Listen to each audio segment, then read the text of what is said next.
Okay, I think we should start.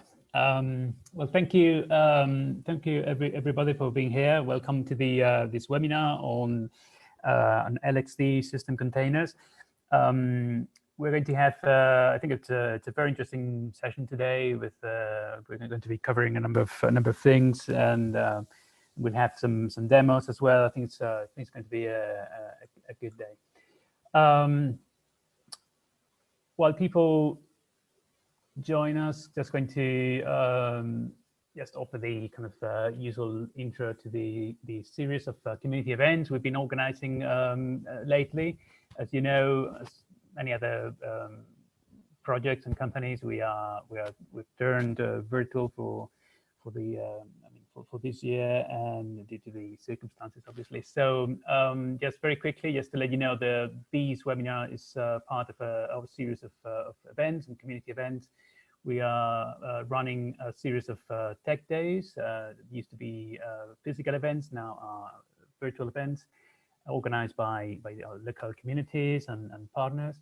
And we also launched this new webinar series, and well, today it's on LXD, and just keep an eye on our social profiles. Next week we'll be confirming the next webinar on Terraform for late July. So as always, you can join our newsletter, and you can join different channels to keep updated with all this news. But you are all again very welcome to this community event. Very quickly, today's speakers, apart from myself, we are very lucky because we have Stefan Graeber today. He's the, as you know, technical lead for LXD at Canonical. Hello, Stefan. We also have Ruben, our chief architect at OpenNebula. He's going to talk a bit about the particularities of the integration we have with system containers. And finally, we have Alex, who's going to be conducting a live demo on how to deploy LXD system containers with OpenNebula. This, very broadly, it's the program for today's event. Just take 10 minutes or so, less than 10 minutes, to just in case any of you is not familiar with OpenNebula. I'll just offer you a quick overview of what OpenNebula is and what OpenNebula does. Then Stefan is going to offer us an introduction to LXD and more specifically an overview of the many novelties, very interesting novelties that come with LXD version 4. So I said Ruben is going to explain a bit the architecture of our integration with LXD, how we provide support to LXD as one of the virtualization technologies we work with. Then Alex will conduct this live demonstration and of LXD and our new integration with Docker Hub, the Docker Hub marketplace. And then we'll have questions and answers section at the end. Again, as many of you probably know already, we'll be taking questions through the chat that you have here on Zoom.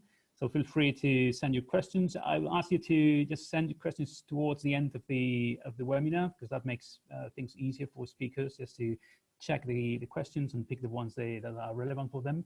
So just please wait till the end of the webinar to put your questions on the chat. We'll be happy to go through them in a couple of rounds just to make sure that we answer all of them.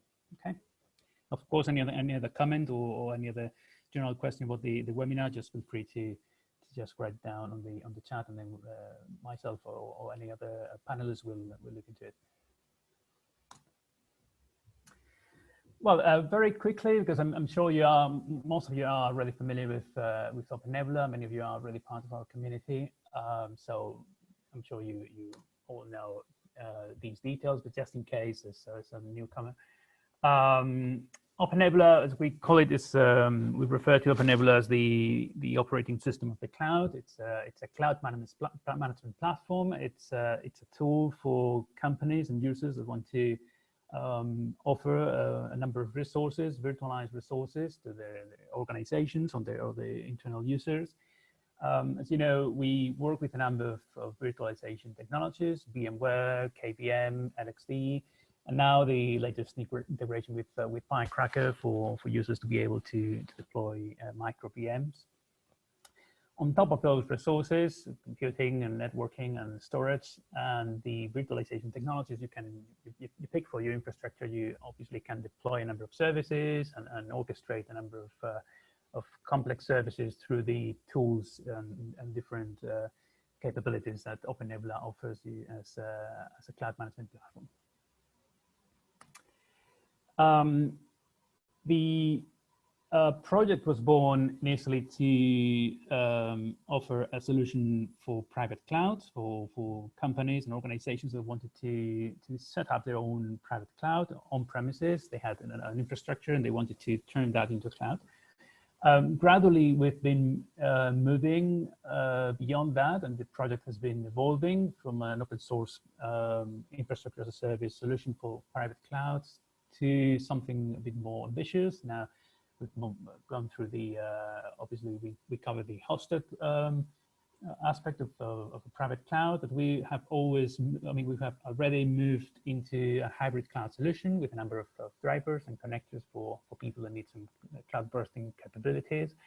And now lately, what we are working on, and we've been working on already to make it possible, is for people to expand the private cloud to the edge, to be able for you to incorporate and integrate resources at the edge, maybe from environmental providers, for instance, like Packet or Amazon, and then use those resources as it was an extension of your own private cloud, but much closer to the end user of your applications.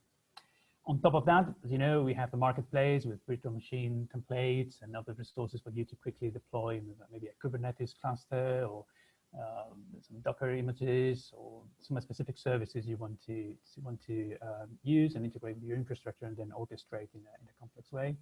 There you have that marketplace, or you can create your own marketplace for your organization. Just a quick overview how OpenNebula looks like. That's the main graphical user interface. That's we call it Sandstone. Obviously, there are many other options there, but that's a very quick view of how the product looks like. One of the main objectives of the project have always been to offer something that's simple in a good sense, simple to set up, simple to maintain, simple to use. And that's also been translated into the user interface. We are especially proud of being a product that, like some other open source private cloud solutions, it keeps being relatively simple to use and maintain. Doesn't require dozens of engineers to keep this running. It's very flexible in terms of adapting to the particularities of your data center, of your requirements. It's a robust product, so we've got pretty large deployments and with lots of data centers, managing a lot of resources, and it's proved to be a very robust and strong solution for the enterprise.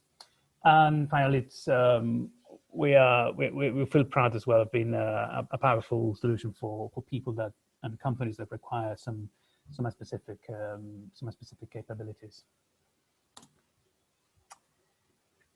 In terms of the users that have adopted OpenNebula as a solution for the private cloud and the hybrid cloud, we don't operate in a specific sectors. We have users and customers from different sectors, gaming, banking, telcos, public sector, companies and organizations that have these requirements. They need a cloud, and they go for an open source solution, and they need something simple, that works and powerful, and they use OpenNebula.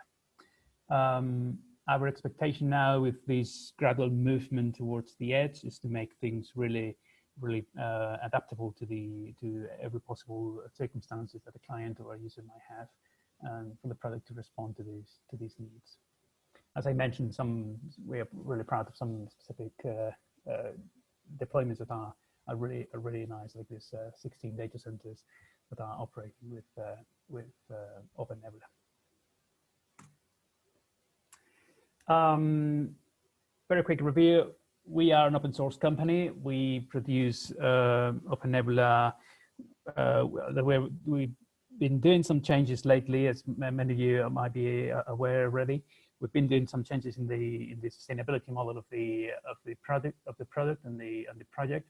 So we now release a community edition and an enterprise edition. They are both they both come with the same features, but the enterprise edition is a product that's designed for companies and organizations that need some specific services and some additional guarantees that the product's going to be ready for them.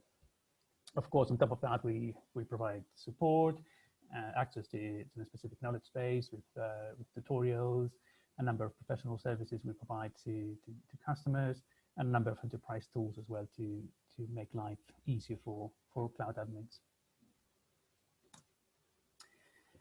And finally, I'm sure most of you are already aware, we've just released a few days ago our new version. We're really proud of this new version, OpenNebula 5.12 firework. It's been months of very intense work to get it ready. This new integration with Docker Hub and Firecracker, and among other new things. So just invite you to give it a try. Go online, use one of our evaluation tools, V1 Cloud or Mini1, depending on the infrastructure you have, and then go for 5.12 and give it a try, because we're really proud of this, and I think you'll like this new version. Okay, so I'm going to stop there, and Stefan, the floor is yours. Hi. Okay, let me share my screen.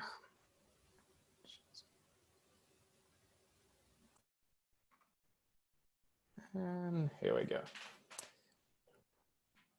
Just switch here to. Okay. Hello, everyone. I'm Stefan Graeber. I work at Canonical, and I'm the project leader for LXD.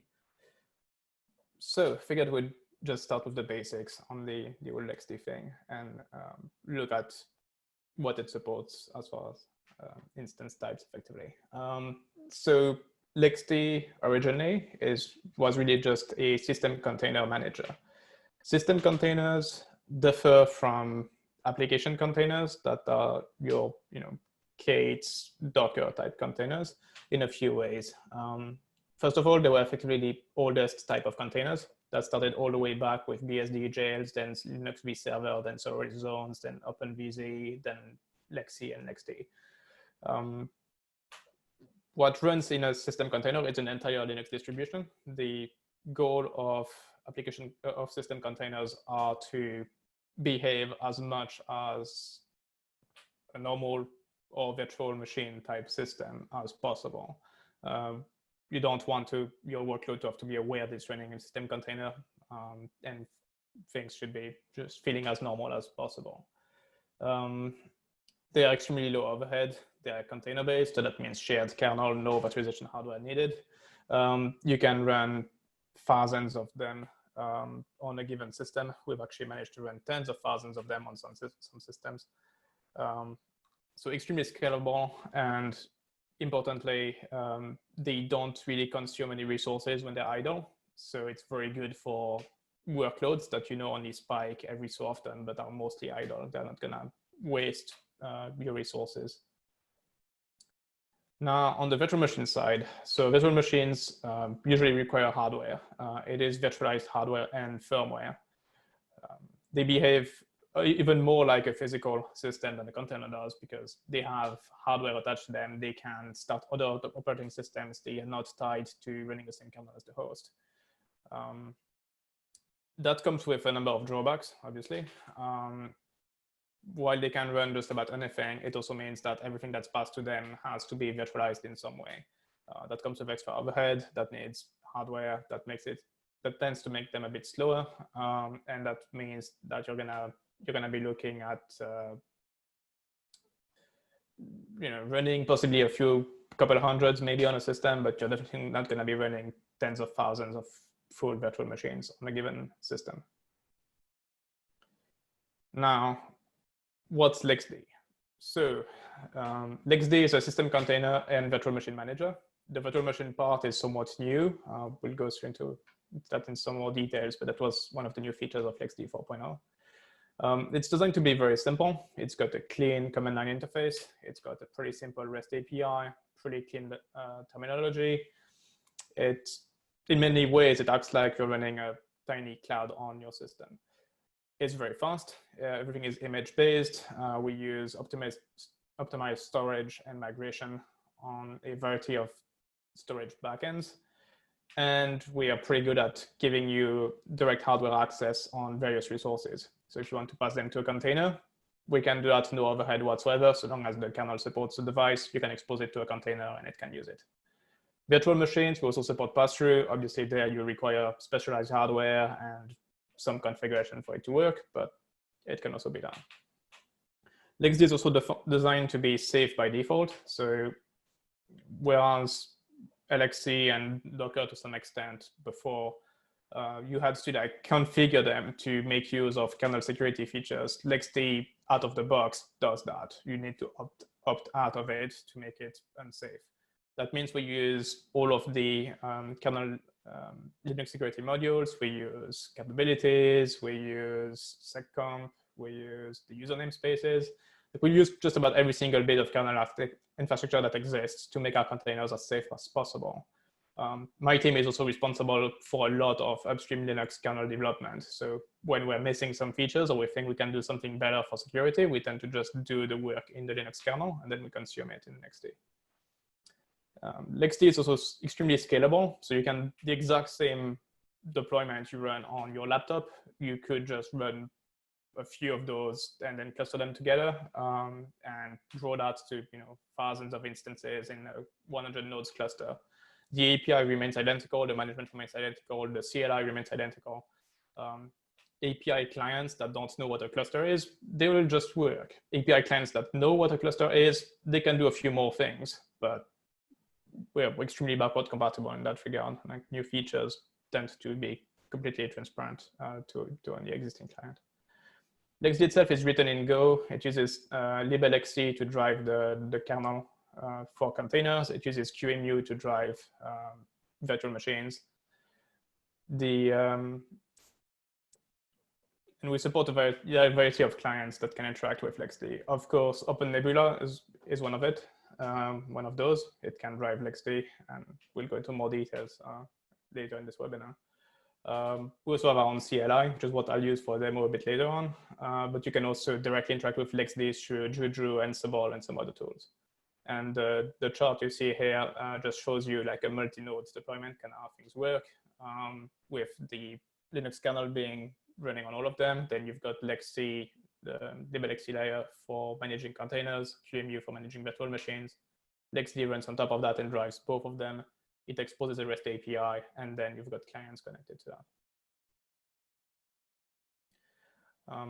As far as kind of what we do for LXD releases, so we've got both LTS releases that we release every 2 years and are supported for 5 years.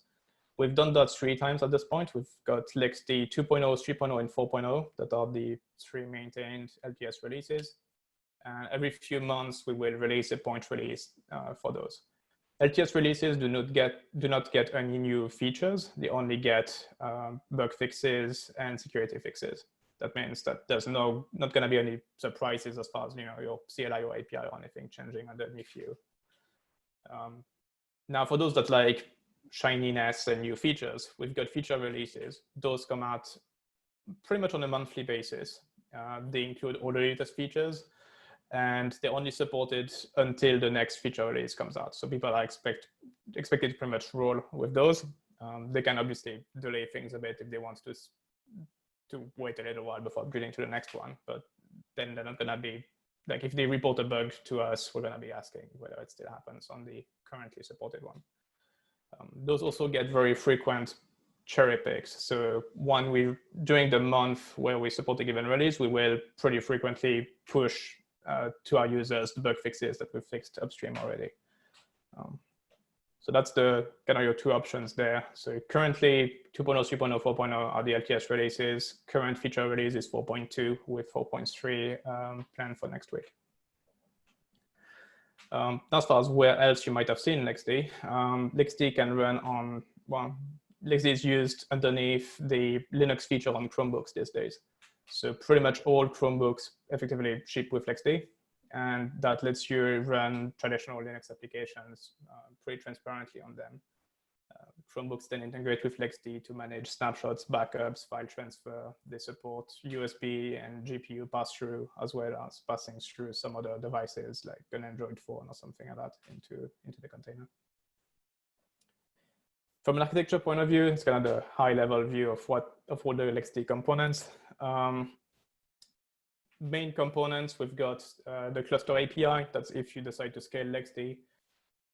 As I said, we're image-based. We've got images and we've got aliases that can be seen as some kind of label on top of the image, so you don't need to enter like a very boring and long hash for everything. We run instances. Instances can have snapshots and backups. We manage networking and storage. Storage can have storage volumes and snapshots as well. And we've got that feature called project, which lets you create your own view of a LXD server. So you can have multiple different clients talking to the same LXD, but never risk any of them colliding on any names because they each are in their own separate bubble.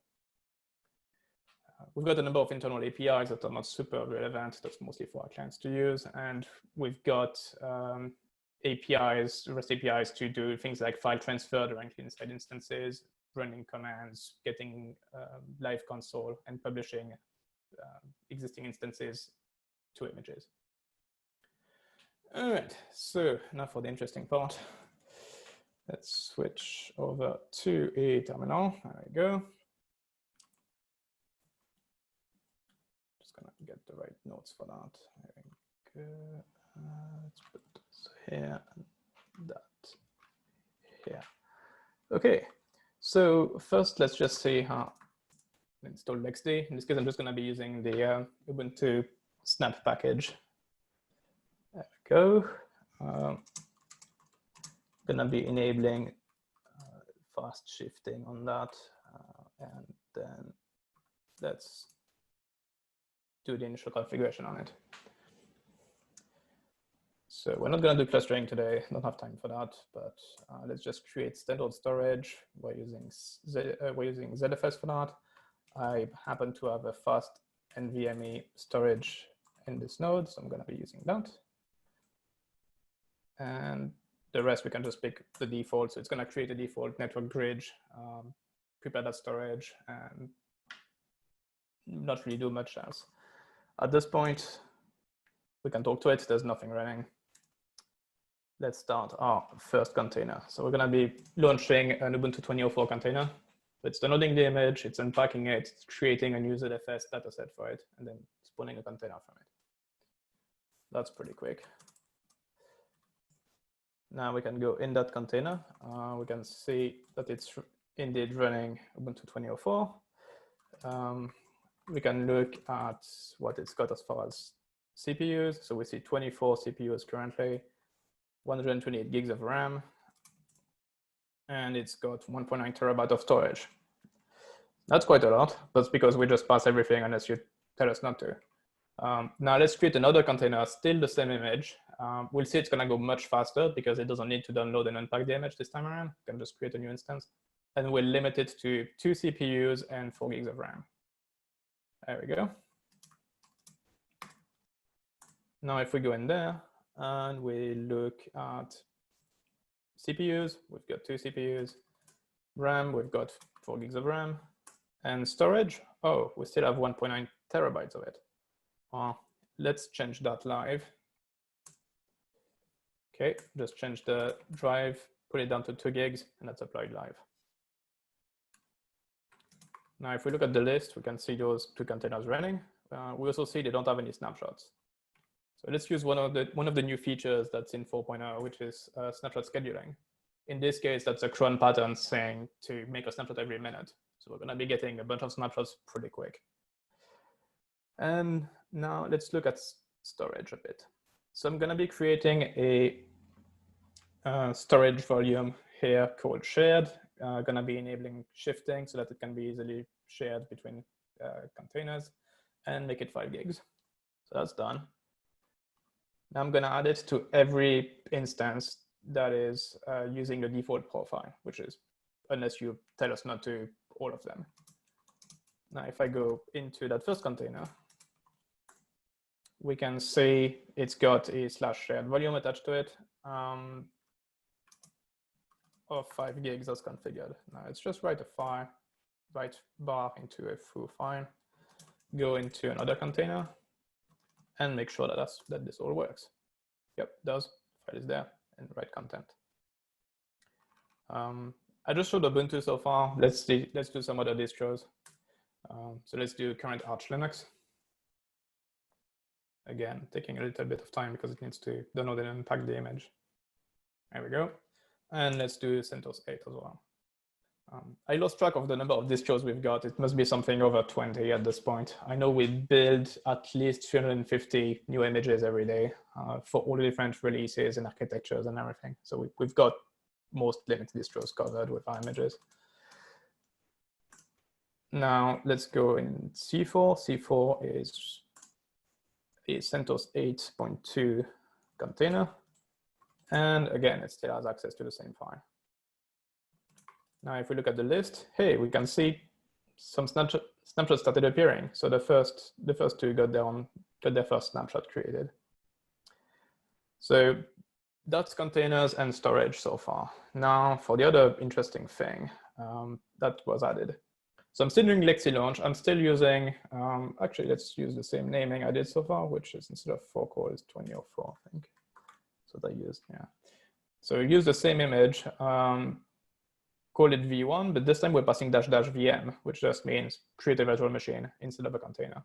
We can still configure it the same way as far as resources as a container. So 8 CPUs, 32 gigs of RAM in this case.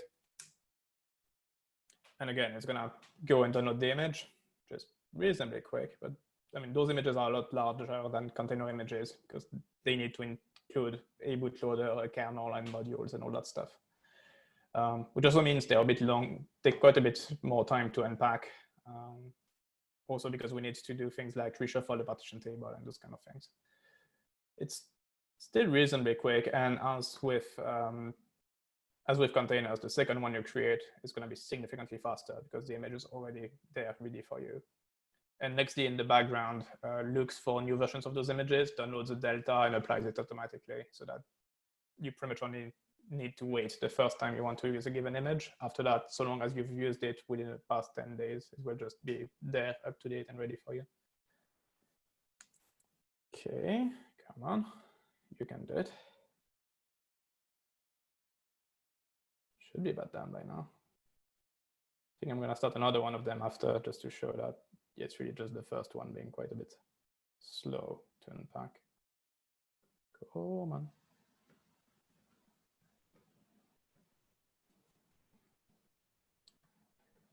There we go. Okay, so it's starting it up now.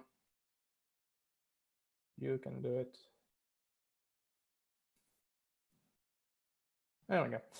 All right, so now let's just create, without the limit, because that's not strictly needed. Let's just create v2 and see how much faster that can get. There we go. Creating took less than 2 seconds or so, and now starting takes a little bit longer, but should still be reasonably quick. Yeah, okay, so that's a lot more reasonable. While it's booting, you can attach to the console, and that should show us, yeah, so it just got to the kernel, it's booting, we should get a login prompt in a few seconds. There we go. So you can attach to the live console, and you could log in if you had a user account set up, which I don't, because we don't by default in our images.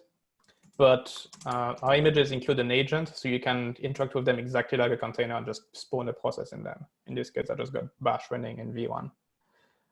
Also, because they use the same profile as my containers, they've got the same things attached to them. So if I look at /shared, we see it's 5 gigs, which is a good sign. And if we go look at the foo file in there, we've got the same content we do in the containers. Now in the LXD list, we're going to be seeing virtual machines for those two, and they've already got their first snapshot as well. So that's virtual machines. And I'll just finish by showing you projects. So as I said, like right now, you see everything in there. We've got a single project called default. It currently contains 12 stuff, 12 items, which is a mix of the instances and the images that it has. Now, if I create a new project called demo, okay, it's created. You can see it there. So far, I'm still in the default project, so I still see that stuff. But now I can switch over to demo, at which point I see nothing. Let's configure our default. So we also got a new default profile, so it doesn't have anything. I can actually show you that. It doesn't have anything attached to it anymore. So let's add storage and let's add networking. And now let's spawn a new container called C1. So on purpose, the same name we used already in the other project. There we go. It's starting up and it's running. So now we've got two C1 containers, one running in default, one running in the demo project. And that's it for the demo. So just switch back over to slides.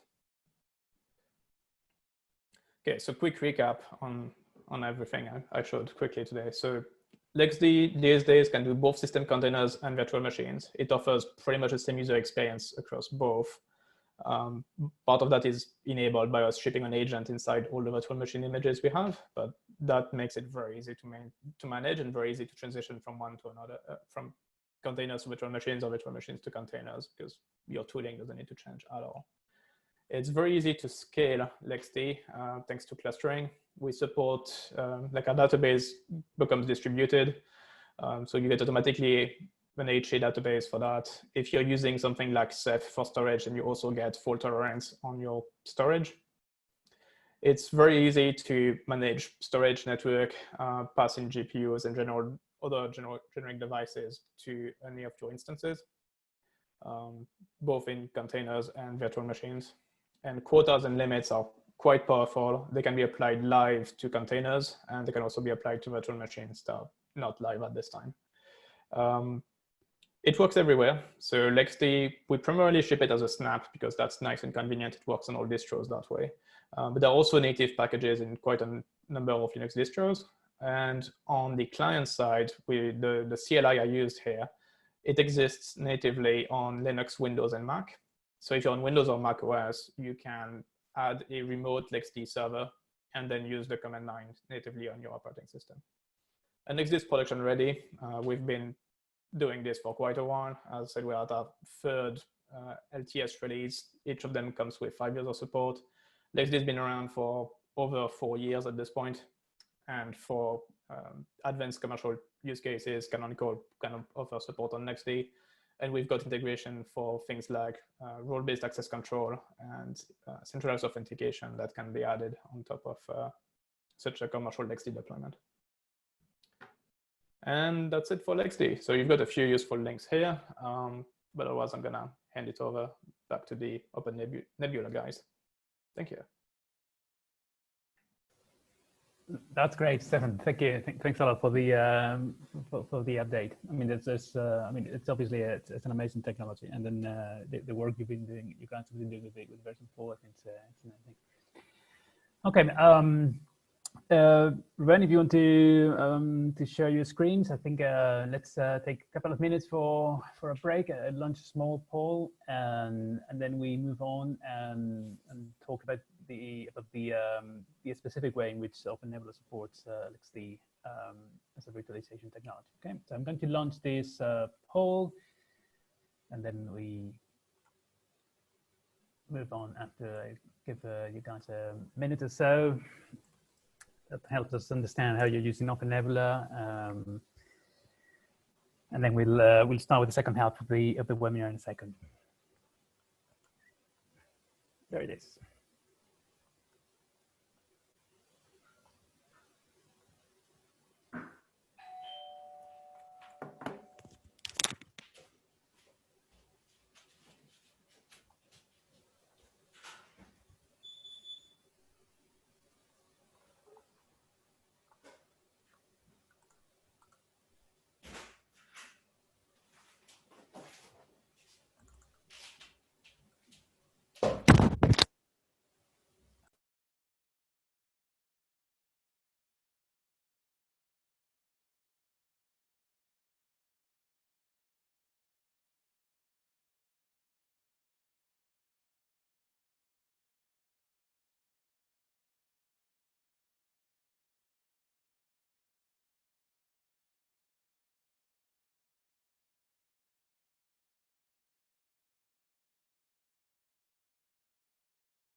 Okay, so I'm going to end the polling in 3, 2, 1,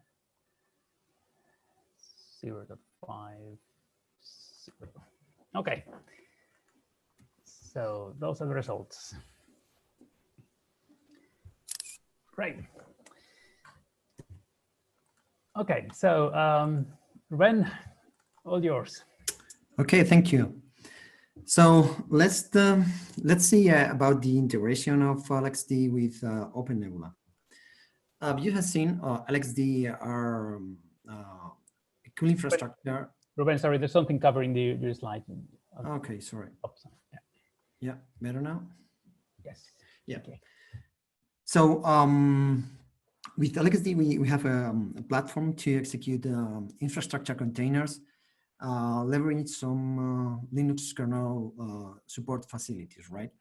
So with OpenNebula on top of LXD, we pretty much try to leverage this functionality and provide all the multi-tenancy and orchestration capabilities of OpenNebula. So we have like advanced authorization, authentication policies. We have scheduling.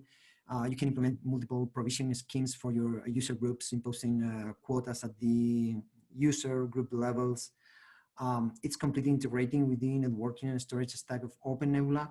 And also you can use all the tools that OpenNebula has, like contextualization of containers, like orchestration of multiple container applications, and so on, right? So I'm going to quickly review some of the integration points. And after that, we are going to see a demo of how it's work. The first one is storage. So with LXD, we try to leverage all the storage backends that are available in OpenNebula. So it's integrated out of the box with all the backends that we have in OpenNebula. Especially, it's had support for RBD volumes in Ceph. We have support for filing both in RAW and Cookout2 formats. And we have multiple sources to import contents in this data store. We are able to use current KVM disk images with multiple partitions. We can also use container images, and we've integrated our storage system with the Linux Containers Marketplace and the Turnkey Linux Container Marketplace. Those are two popular marketplaces for Linux container images. And also in this last release, we also integrated with Docker Hub. So we are able to gather a Docker Hub image and convert that in something that LXD can work with. You're going to see this in a minute. In terms of networking, we also leverage all the networking infrastructure and drivers that we have in OpenNebula. So all the VLAN tagging, VXLAN, plane bridge, security groups, all of those things are integrated with LXD. So your LXD containers can make use of all the networking stack in OpenNebula. And also we install the context packages or execute the context packages in the container. So this means that the interfaces are going to be auto-configured with the usual context facilities of OpenNebula, right? We provided some nice features to manage your LXD containers in a distributed environment. For example, we have full support in Sandstone, as you are going to see in our demo. And we have support for BNC, so you can connect through a BNC terminal to a container running in any host in your OpenNebula cloud. But we have still some limitations that are more limitations of the integration itself rather than LXD or LXD, as you have seen. And they are currently in our roadmap, so we can, those missing points are something that we want to work for the next release. This include like using migration capabilities of LXD, expose pass-through of devices to the containers, and the live disk resize we've just seen. So these things that are currently missing from the integration, it's something that we want to cover in the next releases. In this release of OpenNebula, in the last one, we focus on improving the monetization system of the LXD in order to achieve better scalability. Here you have some figures about some stress testing of OpenNebula managing LXD. So we've been doing tests with the 20,000 containers in this case, and different levels of stress in terms of load requests in the core system. In this case, the worst case scenario is getting all the VM pool information for the 20K VMs, which accounts for a total of almost 140 megabytes of information. That takes a little bit, like 4 seconds or something like that, but individual calls like creating new containers or getting information and so on, it's very responsive. In terms of the number of containers per host that we tested the system, we set the figure at 500 containers per host. It doesn't mean that that's the limit, but we wanted to be less than 1 minute to monitor everything. So around 100 containers, we can achieve the limit. You can easily go farther if you relax these constraints, but I wanted you to show this scale number. So if you had that, you can run this LXD at the scale with OpenNebula. So I'm going to pass the thing to Alex so he can show you how the integration works and how it's integrated with Docker Hub. So Alex. Okay, so let me share my screen.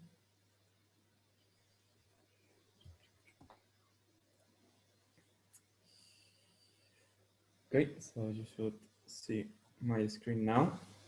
So hello everyone, I'm Alex, a cloud engineer from OpenNebula Systems. And today I'm going to make a live demo about how to download an image from the Docker Hub and run it into an LXD container. So first of all, let's see how is the Docker Hub integrated with OpenNebula. So the team that has been working in this integration, so this means that you can search to any image available in the Docker Hub, and you can directly import the image into your local data store in OpenNebula. When you download this image behind the scenes, OpenNebula is going to create an image based on it with the OpenNebula contextualization packages installed on it. So that means that all the contextualization process is going to work when you deploy this image in an LXD container. For example, you can configure the SSH access to the container, and you can also run custom scripts when the container has started. So if we check the graphic we have on the left, on top of this integration, we have the Docker Hub. Then this is an OpenNebula marketplace, so we have integrated this as a marketplace. Then we can download the image into all the data store we have in OpenNebula, so you can choose the data store you want. While the image is downloaded, all the contextualization packages are installed on it. And finally, you can deploy it in LXD. This is how it looks. As I said, this is like any other marketplace in OpenNebula. So as we have the Linux container marketplace or the official OpenNebula system marketplace. So you can search all the images here. And then you can download it to your marketplace. This works with LXD, but this also works with KVM and the new hypervisor, which is Firecracker. So this is a very powerful feature. And now that we have seen very little about the Docker Hub integration, we are going to see this in a live demo. So in this demo, I'm going to deploy an HA application using an HA proxy downloaded from the Docker Hub, and also a Node.js application also downloaded from the Docker Hub. So first of all, the host that we are going to use is an LXD host deployed at the edge. In this case, it's in Amsterdam. This has been deployed using the tool Mini1, which is available to deploy this kind of host. Then we are going to download the image from the Docker Hub.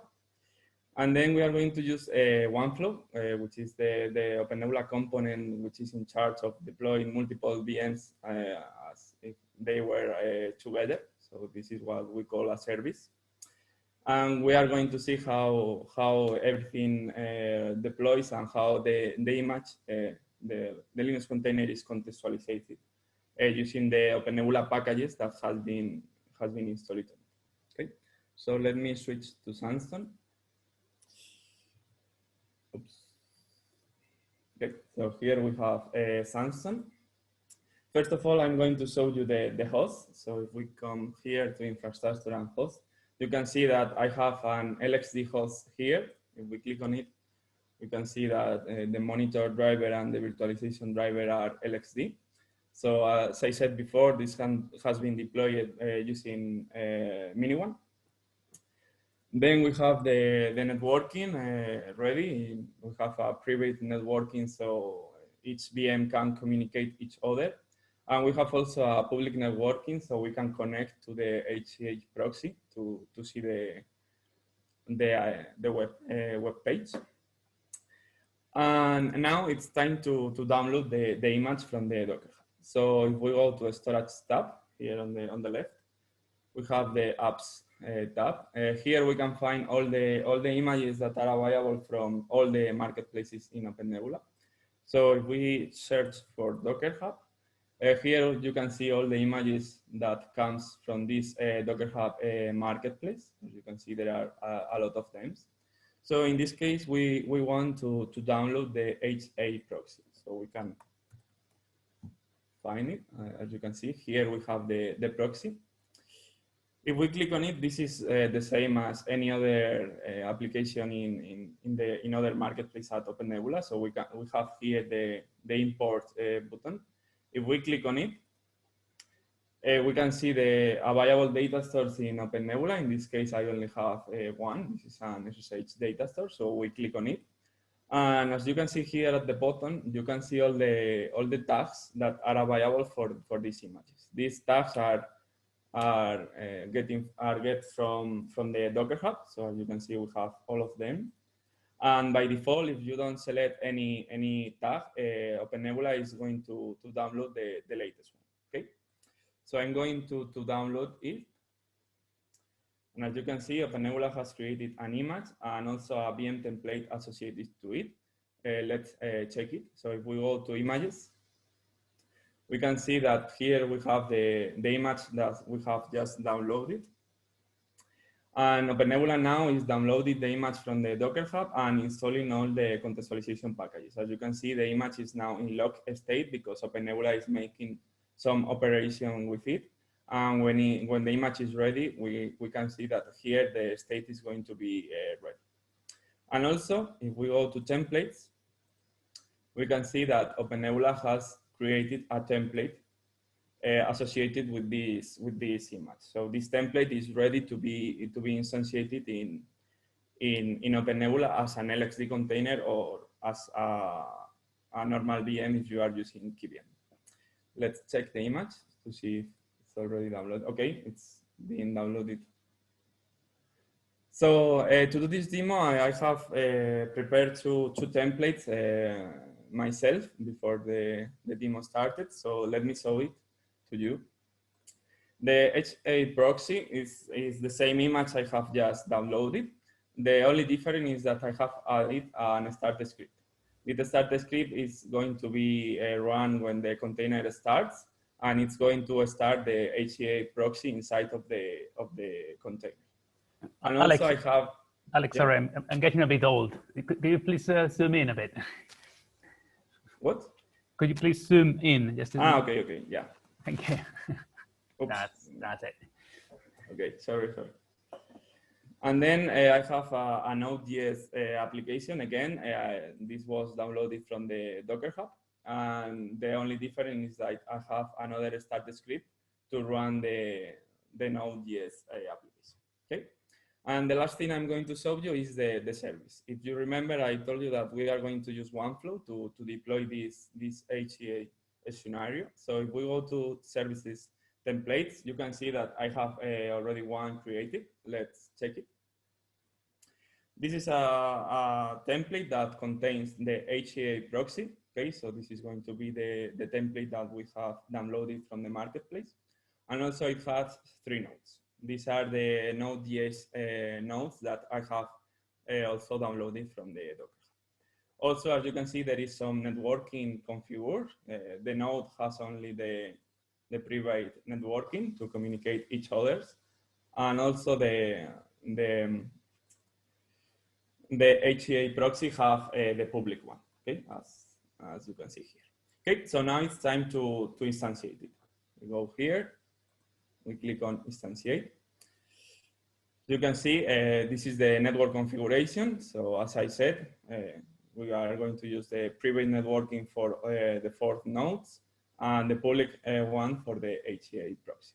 Okay, so we just click on instantiate. And OpenNebula now is going to deploy this container, so we can check it going to instances and then VMs.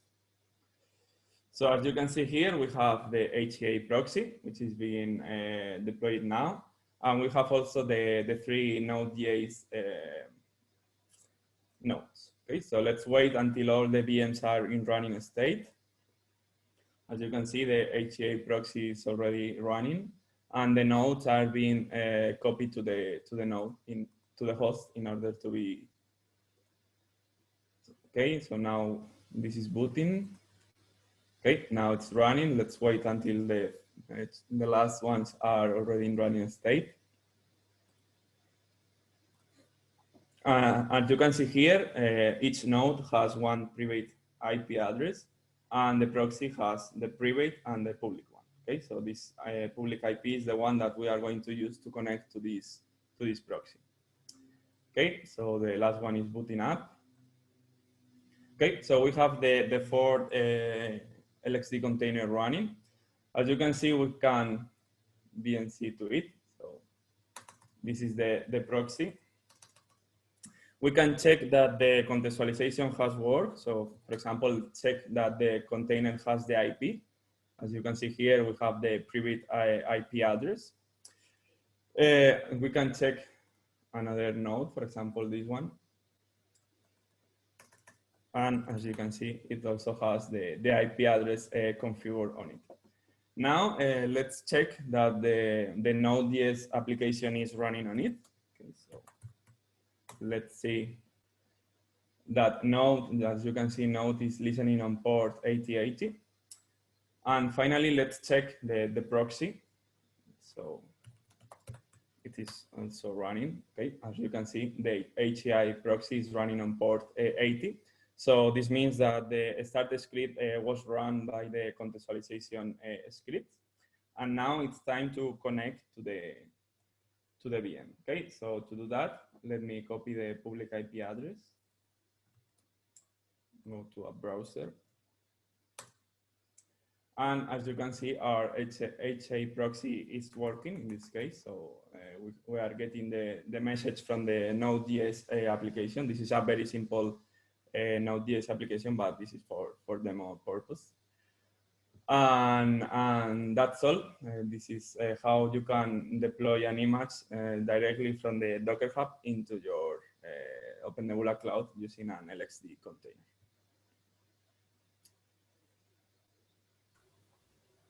Well, thank you very much for that. That was really smooth. I think we're being really lucky today. We have a couple of moments of tension. When both the demos have been working fine. So, okay. So I'm going to just share my screen, and then we can move on to the questions and answers. So if anyone has any questions, just now is the right time to write it down on the chat, and then we'll be having a couple of rounds for the speakers to pick the questions and then answer them. So let me just share my screen, and that's it.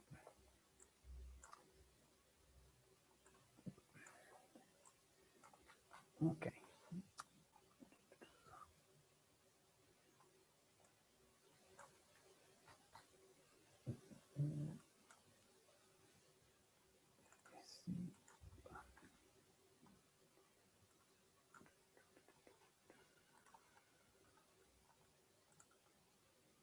Okay.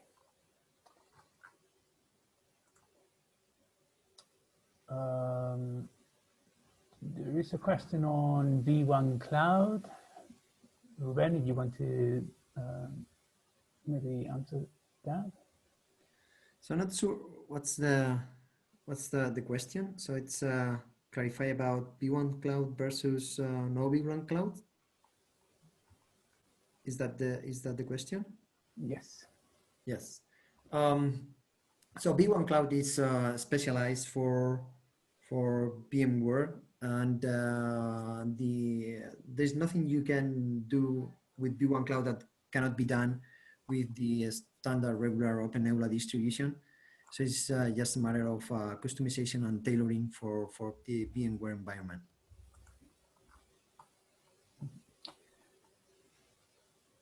There was a question that was sent to the through the registration portal. It was about the someone looking forward to seeing an example of LXD nodes within a VMware cluster VM.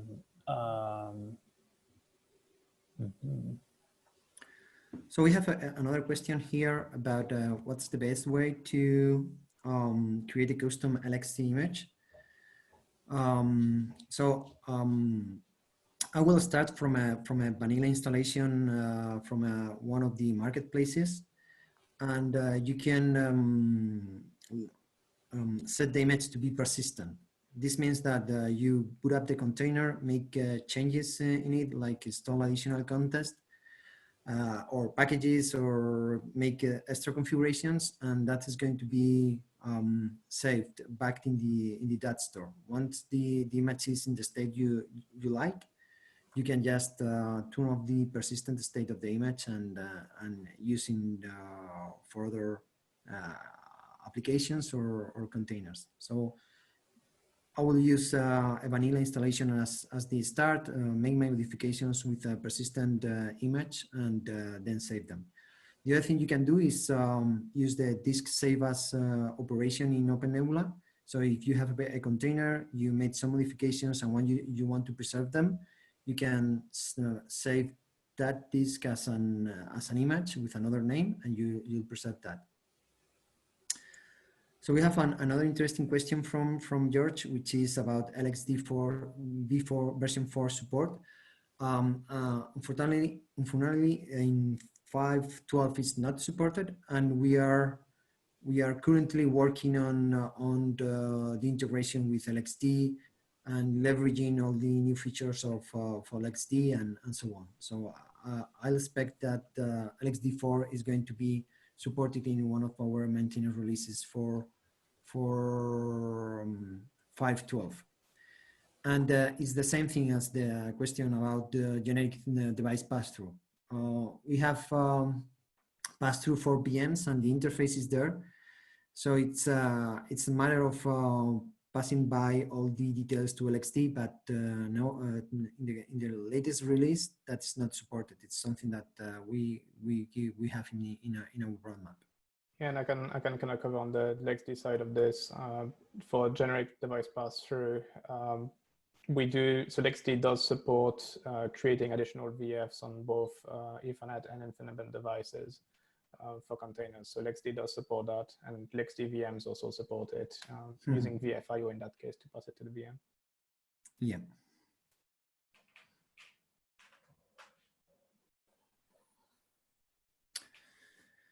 All right, so we have here a question from Jan about running OpenNebula on Amazon bare metal instances.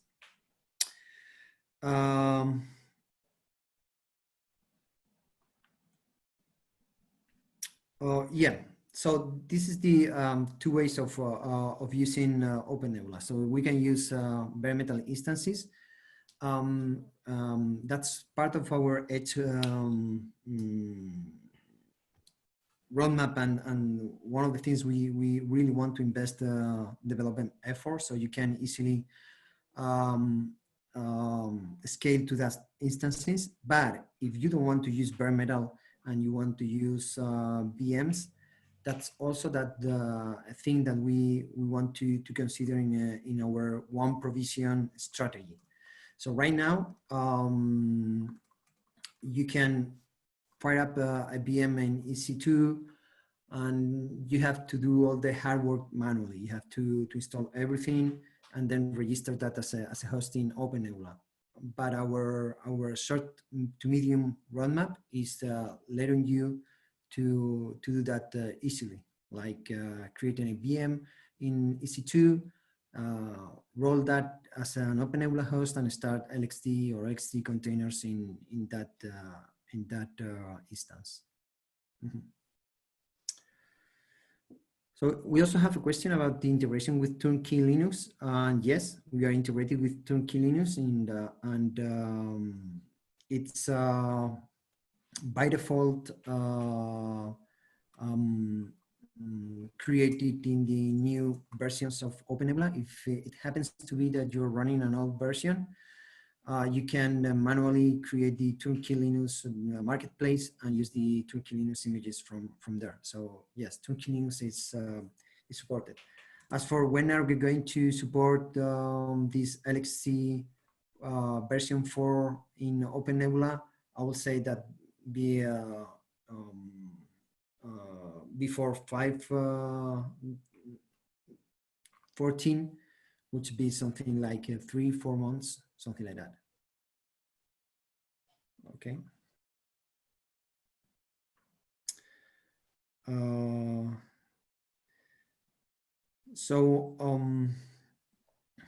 We have another interesting question. If we are supporting LXD on edge nodes,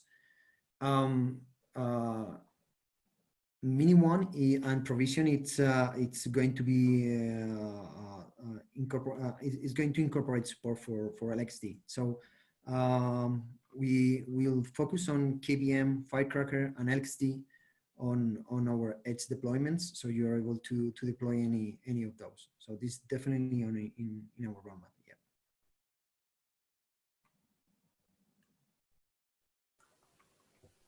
Okay, I think we're almost 10 minutes beyond schedule, so just going to invite all of you to, if you have any more questions, just feel free to send us an email, contact us, give a try to OpenNebula 5.12, have a try at the deployment of LXD system containers, and keep an eye on the roadmap we'll have for support for version 4, because I think it's going to provide some interesting features for users. So I just want to take a few seconds to thank you all for attending the webinar. Just remember this will be publishing the new webinars in on the website and also on social networks. Just want to say a big thank you to the speakers we've had today for these great talks and especially the demos. I know they are especially challenging sometimes. And then special thanks to Stefan for joining us, and we'll be looking very closely how you guys are working on the following subversions of LXD and obviously the next releases. And thank you for being here, and thank you for the work you do with system containers. It's been a pleasure to have you here. Thanks. Well, thank you everybody, and see you. Hopefully, yeah, if everything goes fine, we'll have these following next webinar end of late July on Terraform. So we'll see you all in a few weeks' time. Okay, thank you. Bye bye. Bye, Stefan. Take care. Bye.